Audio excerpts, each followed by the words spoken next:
No. All right. So inspired by the fact that we asked and PointsBet delivered a prop bet that otherwise would not exist, today's draft, bets that we would love to be able to make relating to things that we think will happen in Super Bowl 55 to determine the first pick is always a trivia question. Chris, which quarterback won a Super Bowl MVP award despite throwing 3 interceptions? Wow, they won a Super Bowl MVP award and they threw the 3 interceptions? That's what I said. I'm not lying. I'm sweating this one out a little bit. I don't know. I feel like it's one from the early 70s. I'm just flushing this out a little bit. Oh man. I am really shocked. You're getting warm. You're getting warm. You're getting warm. I'll give you that. It's early 70s, right? It is. Isn't that? Not early, but you're getting warm. I didn't say you're hot. I said you're getting warm. And he was the MVP of the Super Bowl? With 3 interceptions, football historian. We got a lot of picks to make. We're giving you extra time. I'm going to go Terry Bradshaw. I'll go Terry Bradshaw. Yes. He did in that Dallas game that they won 35-31, right? That one? Yeah. Super Bowl 14 against the Rams that they won 31-19. He woke it up with that long throw to John Stallworth that's on the cover of Sports Illustrated that I've got down in my office where the ball's just going over the hand of the Rams defensive back into John Stallworth's arms. That was an exciting Super Bowl. Between 13 and 14, that's when we got a glimpse of what the Super Bowl could really be because for the most part, the first dozen, kind of boring. 13 and 14, Steelers wins, both awesome. All right, I guess. Oh, you get the first pick then, even though you get the wrong Super Bowl. What do you got? Hashtag historian over here. Okay. All right. I think the first one, just like with this game. Okay, this might not be like the coolest, sexiest one in the world, but I think it's still cool statistically. Like, one of these guys is going to throw a 50-plus yard touchdown pass. That is something that I feel like kind of unique that I would bet on. With these two offenses and as aggressive as these defenses can be, like 50-yard touchdown passes are rare, but I think you got the two offenses in football who throw the ball deep down the field better than anybody, and two defenses that are willing to take chances and put some guys on an island. So I'm going to throw that one out there first. All right. I tried to have a little more fun with it than to actually do football. I will have more fun, too. I will. Don't worry. My first one is the Tom Brady primal scream that he still does. I would put the over-under at 2.5 of those and take the over.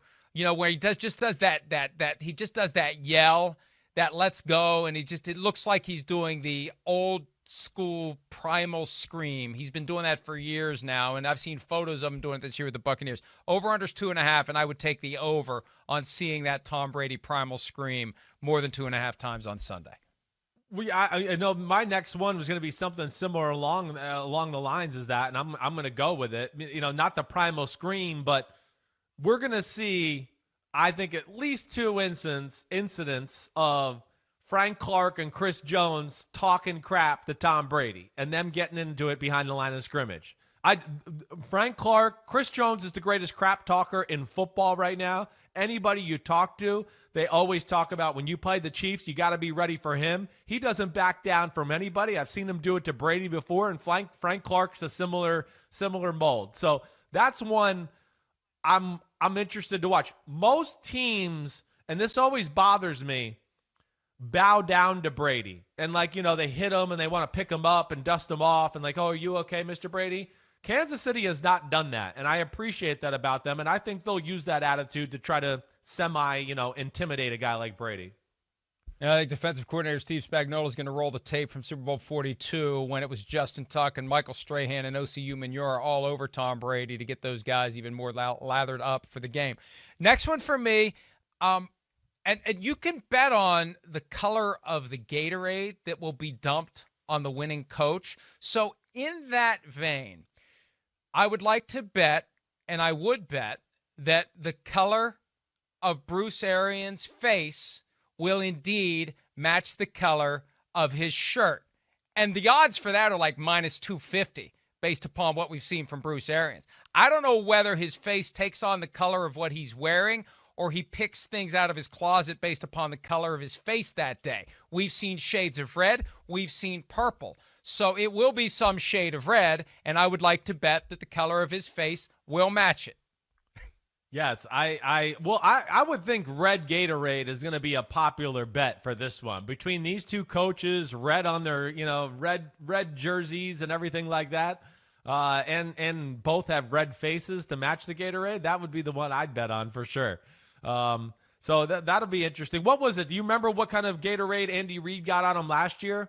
I feel like it was purple, I want to say, for some reason, which I just am not a fan of purple. Ugh. I thought it was orange. I can't remember, though. Was it an orange one? I can't remember either. All right, my next one, and Matt Casey is saying it is orange, so you are correct. How about Mahomes throwing an underhand touchdown pass in the football game? Like, do we see one of those? That's something that, Andy Reid, 2 weeks off. We've seen it in a number of big games somehow, somewhere. So the last game. Shovel pass or something. He did the last game, right. So, whether we see that again, that'd be something I'd like to throw some action on. See, I think we take it next level. We want to see the behind-the-back pass. That came up last year as we got close to the Super Bowl, and he told me earlier this year it's still in the arsenal. I may have to dust that off and write about it at PFT. He said it's still there. He's got to do it in the right time. They have to have a comfortable lead. Doesn't want to do it at a time when they may blow the game. Super Bowl's not the right time. Let's just wait till next year. What if they're up 21-3? Okay. Fine. I don't think that's safe. Nope, I wouldn't do 21-3. That's not enough this year. Not enough. I would not. Let's just wait till next year in week 2 against in some meaningless game. All right, the next one for me is broadcast related. The number of times Tony Romo will do that. Woo, I got 3. I don't know, Jim. 3. 3. Put a sawbuck on 3. I know. I love that aspect of the Romo broadcast and doing that when they, I don't know. We'll be right back after this. I'm not sure if he was in or out. But I will say this. He has morphed into more of a guy who it's kind of like watching a game with a friend. Like, it's agreed. The kind of stuff that you hear from the people that you're sitting in the living room with. Anyway, one more round. You're right. It's like talking to a knowledgeable friend. You're exactly right. And, with games like this, we've seen, he has the ability to, because he's got more time to study and everything. This is where he can be kind of cool to go. He starts calling out plays and doing things like that. So that'll be fun to watch to see if he's got a feel for either one of these offenses. All right. Like, here's the last one. Like, legit question. Like, if you had to put over-under on how many snaps Tyreek Hill gets double-teamed in this one, right? I mean, he went for 200 yards in the first quarter in the first one. I got to think there's a different approach with the Buccaneers than Tyreek Hill. Like, what would you put it at? Over under 10? Like 10 times, I guess I'd say, like something like that. I don't know. That to me would be a good bet because I don't think that's totally in Todd Bowles' wheelhouse to double all the time.